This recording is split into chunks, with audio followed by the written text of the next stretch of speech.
Hola, el tema que nos ocupa hoy es el de técnicas de imagen para el diagnóstico y características de la imagen generada.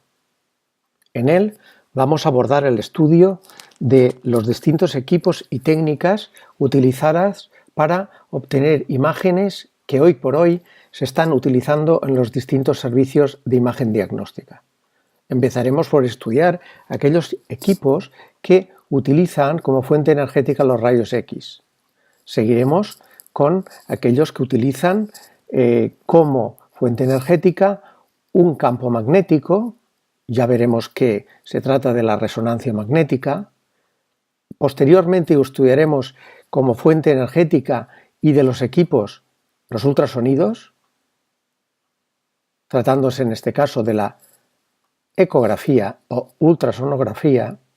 Y por último, estudiaremos las técnicas y equipos que se basan en el uso de radiactividad, es decir, en el uso de isótopos radiactivos.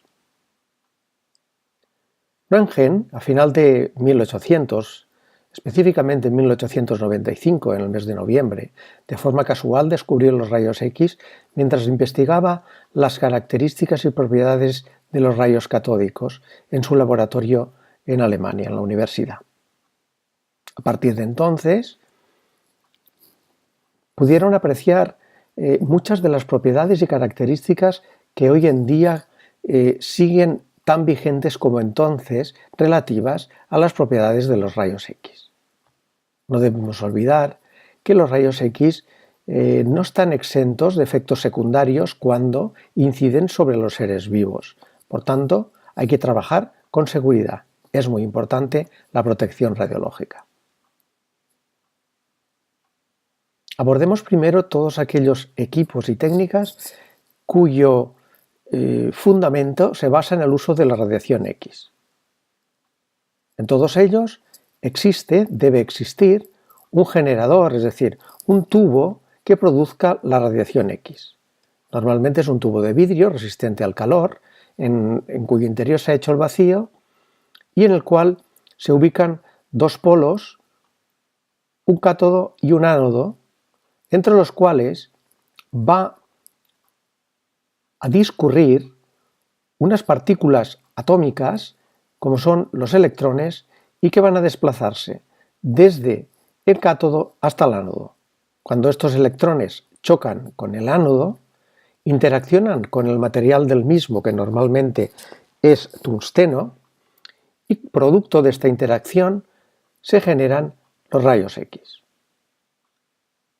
La imagen obtenida con equipos de rayos X es el resultado de la diferente absorción que se produce de los haces de radiación cuando atraviesan las distintas partes del cuerpo humano. Lógicamente, el interior del cuerpo está constituido por órganos, estructuras, tejidos que tienen distintas densidades. Y como consecuencia, cuando el haz de radiación atraviesa estas estructuras, quedará retenido en mayor o menor medida.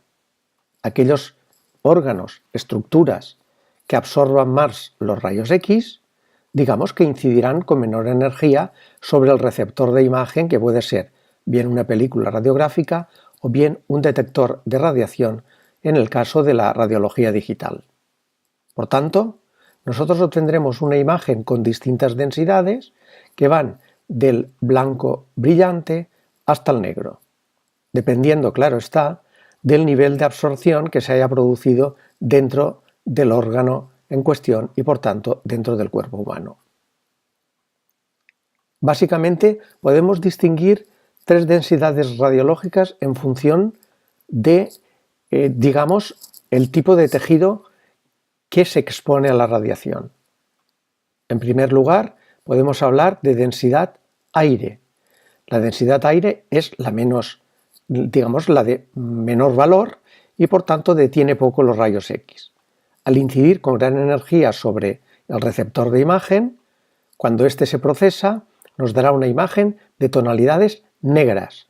Es lo que ocurre con el aire contenido dentro de los pulmones o bien dentro del tubo digestivo, como es el caso de esta burbuja que aparece en la parte más alta o fundus del estómago. A continuación podemos encontrar una densidad gris oscura correspondiente a la densidad grasa, que es la que se encuentra justo debajo de la piel, como vemos en esta imagen. Podemos ver otra densidad, que sería la densidad agua o tejidos blandos, que sería un tono gris más claro, como por ejemplo el correspondiente a la musculatura, que sería esta de aquí, esta de aquí, esta de aquí. O incluso podríamos hablar de los órganos internos que son macizos, como la presencia del hígado a este nivel de la cavidad abdominal. Después también podríamos comentar que los elementos, órganos musculares que contienen sangre, como puede ser el hígado, el corazón, que vemos aquí, la parte izquierda de la cavidad torácica, y la arteria aorta, que asciende para luego hacerse posterior y descender hacia la cavidad abdominal, adquieren un tono un tanto más blanquecino por su densidad. Por último, las estructuras de mayor densidad y por tanto aquellas que frenan y detienen con mayor intensidad el haz de radiación son los huesos y por tanto es la densidad calcio. Podríamos hablar de una quinta densidad que se correspondería con la de los medios de contraste, como por ejemplo esta imagen, que da un aspecto mucho más brillante a las imágenes, rellenando el interior de las cavidades huecas de tejido blando, o la densidad metálica, es decir, cualquier estructura metálica que persista en el interior del cuerpo, podríamos observarla con una densidad que es, digamos, mucho más brillante todavía que la densidad medio de contraste. Volviendo al funcionamiento del tubo de rayos X, como decíamos, dentro del tubo encontramos un electrodo en el cual se van a generar partículas atómicas, como son los electrones, que como sabemos tienen carga eléctrica negativa, están generados por una resistencia a través de la cual pasa una intensidad de corriente que genera lo que se conoce con el nombre de nube electrónica. En el otro extremo encontramos el electrodo positivo o ánodo que atraerá los electrones por tener cargas opuestas. Estos electrones serán atraídos con una determinada fuerza y por tanto alcanzarán una determinada velocidad. Esta velocidad determinará el grado de impacto que se va a producir sobre el tungsteno y producto de ello se va a generar la radiación X que podemos apreciar en esta figura. En un equipo de radiología, en un equipo que usa rayos X, existen varios parámetros a tener en cuenta. En primer lugar, la cantidad de electrones generados en la nube electrónica.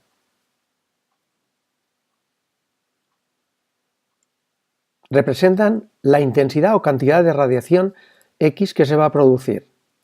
Y la unidad que representa esta intensidad es el miliamperaje, miliamperios. La fuerza de atracción de los electrones por parte del ánodo viene determinada por la diferencia de potencial entre el cátodo y el ánodo. Esta diferencia de potencial es suministrada por el circuito de alta tensión del generador y va a representar la energía del rayo X o capacidad de penetración o dureza del rayo X. El último parámetro que debemos ajustar en un equipo de radiación X es el tiempo, es decir, durante cuánto tiempo va a estar emitiéndose radiación X para obtener una imagen de calidad e irradiando con la mínima dosis al paciente. Por tanto, en un equipo de rayos X, los elementos que lo conformarán serán un generador, que será un conjunto de elementos eléctricos y electrónicos que van a suministrar la energía adecuada al tubo de rayos X para que se forme La radiación. Este generador normalmente irá conectado a la red eléctrica y debidamente protegido, aislado y ubicado en un lugar estratégico dentro de lo que es el servicio de radiología. El tubo de rayos X, que ya lo hemos comentado. Lógicamente, tendremos que utilizar también una mesa de exploración, que vemos aquí, que sería el lugar en donde debemos ubicar al paciente, el cual puede ser expuesto para obtener la imagen bien en decúbito o bien de pie, dependiendo del tipo de exploración de que se trate. Y por supuesto, necesitamos un panel central de control en donde nosotros ajustaremos todos los parámetros para obtener una imagen adecuada y de calidad. Y un dispositivo para ejecutar el disparo de la radiación X. Esto es o sería todo lo que hace referencia como conocimientos básicos en cuanto a los llamados equipos de radiología convencional. Una modalidad de la misma es aquella que nos permite obtener imágenes en movimiento, es decir, lo que tradicionalmente se conoce como radioscopia o fluoroscopia, que fue introducida a finales de 1800 por Thomas A. Edison. Consiste en lo siguiente. Es un equipo de radiología convencional en la cual se adapta detrás del paciente un dispositivo que se llama intensificador de imagen. Esto es el tubo de rayos, esto es la mesa en donde se coloca el paciente y aquí estaría el intensificador de imagen. Su misión es la siguiente. El haz de radiación que emite el tubo será mínima para nosotros realizar de alguna forma una aproximación a en qué lugar se ubica el medio de contraste para poder visualizar a través de un monitor el seguimiento y navegación con el fin de saber en qué momento es el más adecuado para obtener la imagen. Por tanto, el nivel de radiación a emplear para este seguimiento de la exploración debe ser muy bajo. Por ello necesitamos este elemento que recibe el nombre de intensificador de imagen, que lo que hace es amplificar o intensificar la señal de un haz de baja intensidad con el fin de hacer un seguimiento sobre el monitor. En el momento que observamos que el medio de contraste se encuentra en el lugar deseado, procedemos a la obtención de la radiografía y, por tanto, a utilizar la dosis apropiada para una imagen de calidad. Este tipo de equipos, como vemos, se pueden manejar desde el exterior de la sala y por ello se llaman elementos de telemando. Se usan sobre todo para realizar estudios del aparato digestivo con medios de contraste, del aparato urinario, radiología intervencionista, etc. Este sería el equipo que representaría de alguna manera el recurso más utilizado para este tipo de estudios. Pueden ser también digitales. El panel de control de un equipo de fluoroscopia y radioscopia, como veis, de alguna manera controla los parámetros que hemos dicho antes, el miliamperaje, el kilovoltaje, el tiempo, que son los milisegundos, o bien podemos combinar el tiempo, es decir, la intensidad en el tiempo, que serían el miliamperaje por segundo. Y aquí estaría representado la constitución de los pacientes a estudiar y luego las zonas que debíamos de estudiar.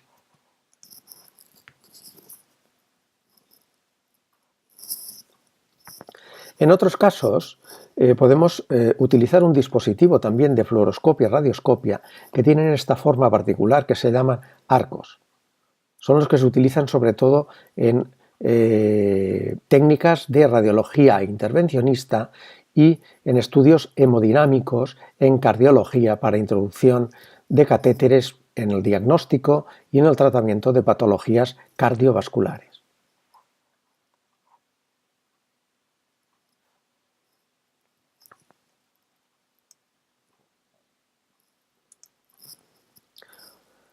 Siguiendo con las técnicas y equipos que utilizan rayos X, pasaríamos a aquellas utilizadas para la obtención de mamografía. El estudio de la mama, digamos que tiene como primer escalón la mamografía, la utilización de rayos X. Las particularidades que tiene el uso de esta técnica, en primer lugar, es la estructura del equipo, que debe de adaptarse a este tipo de estudio, porque los órganos son específicos. En segundo lugar, que para estudio de la mama necesitamos un dispositivo de compresión, puesto que la energía utilizada en un equipo de mamografía es relativamente baja, está alrededor de 30-40 kilovoltios. Esto sería el soporte de la mama y en caso de que fuera un mamógrafo analógico, aquí tendríamos un cajetín para el chasis y en el caso de que sea digital, aquí tendríamos el dispositivo de receptor de radiación. Aquí tenemos un ejemplo de estudios mamográficos. Este sería en la proyección craneocaudal, es decir, vertical de arriba a abajo, y este sería una proyección oblicua medio lateral, que son las dos proyecciones básicas en los estudios de mama.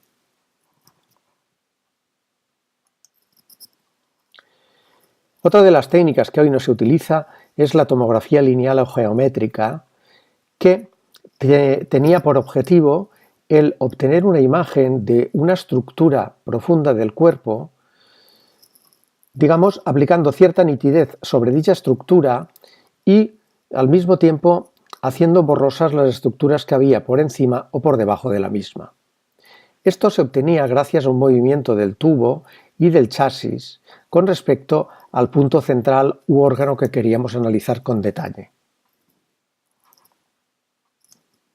Aquí tenemos un ejemplo de este tipo de exploración. Fijaros que tenemos estructuras que están en superficie en profundidad y realmente la que queremos ver con cierta nitidez es esta que está aquí en el centro. Para ello, el tubo tiene que realizar un movimiento en arco circular, lo mismo que el receptor de la imagen, como vemos aquí abajo, observando con cierta nitidez única y exclusivamente el elemento que se ubicaba justo en la línea media, porque simulaba, en este caso, una estructura que no se movía. Aquí podemos observar una imagen de tomografía lineal en la cual no vemos elementos superficiales ni profundos, vemos más claramente los dos riñones, que son los elementos que se ubican a la profundidad que nosotros deseamos y por tanto observamos tanto los riñones como las regiones proximales de evacuación de la vía urinaria. Esta sería una de las fotos que representa el funcionamiento de este tipo de equipos. Claro, esto es de principios del siglo pasado. Esta técnica tiene varios inconvenientes. Hoy en día está totalmente en desuso porque ha sido sustituida por la tomografía computerizada. Las desventajas que tenía son, en primer lugar, borramiento incompleto de las estructuras superpuestas, es decir, las imágenes no las vemos ni claras, no las vemos claras, ni las que queremos ver claras, ni excesivamente borrosas las demás. Los contornos de las imágenes eran bastante difusos, no discriminaban estructuras con densidades muy cercanas, es lo que se conoce y aparece en todos los equipos de radiología convencional, y es que dos estructuras que tienen la misma densidad y se encuentran en un mismo plano y entran en contacto, borran sus límites. Y por último, no menos importante, es que en este tipo de exploración se utilizaban elevadas dosis de radiación. Bien, en cuanto a la radiología convencional, analógica, hasta aquí hemos dado una serie de pinceladas básicas. En esta imagen presentamos un poco aquellos conceptos elementales en cuanto a la radiología digital. En primer lugar, tenemos que tener en cuenta que la radiología digital no utiliza ya películas, sino que utilizamos una serie de detectores de radiación como estos chasis, en cuyo interior tendríamos dispuestos los detectores que están construidos con una serie de materiales especiales que posteriormente, una vez han recibido la radiación después de atravesar al paciente, son introducidos en estos equipos que de alguna manera nos leen la información recibida después de atravesar el paciente y nos la convierten en una imagen diagnóstica. Las ventajas son, entre otras, que no utilizamos tantos recursos como son los productos químicos, las reveladoras y sobre todo las películas. Y luego que las imágenes digitales nos pueden ofrecer mayor calidad, mayor resolución de contraste, mayor resolución espacial y además nos permiten realizar ciertos retoques después de obtenida la imagen, como son el brillo y el contraste. Cuando utilizamos este método de procesado de la imagen, hablamos de radiografía computada o computerizada. Existe una alternativa que serían los paneles radiológicos, los flat panel, que consisten en un dispositivo fijo que estaría asociado al propio equipo, en el cual no podemos mover el panel de detectores porque es un panel fijo, pero que está conectado directamente con la unidad central de procesado de imagen y por tanto es mucho más cómodo porque inmediatamente nos presenta la imagen en un monitor, como podemos observar en esta otra imagen.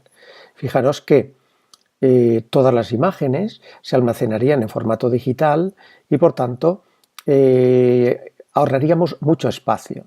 Normalmente se organizan dentro de un sistema específico digital de información diagnóstica de pacientes que recibe el nombre de PACS. Podemos realizar zoom y podemos realizar muchas actividades sobre la imagen con el fin de afinar mucho más en el diagnóstico. Bien, y hasta aquí dejamos esta primera parte en el estudio de las técnicas y equipos que utilizan radiación X para el diagnóstico radiológico.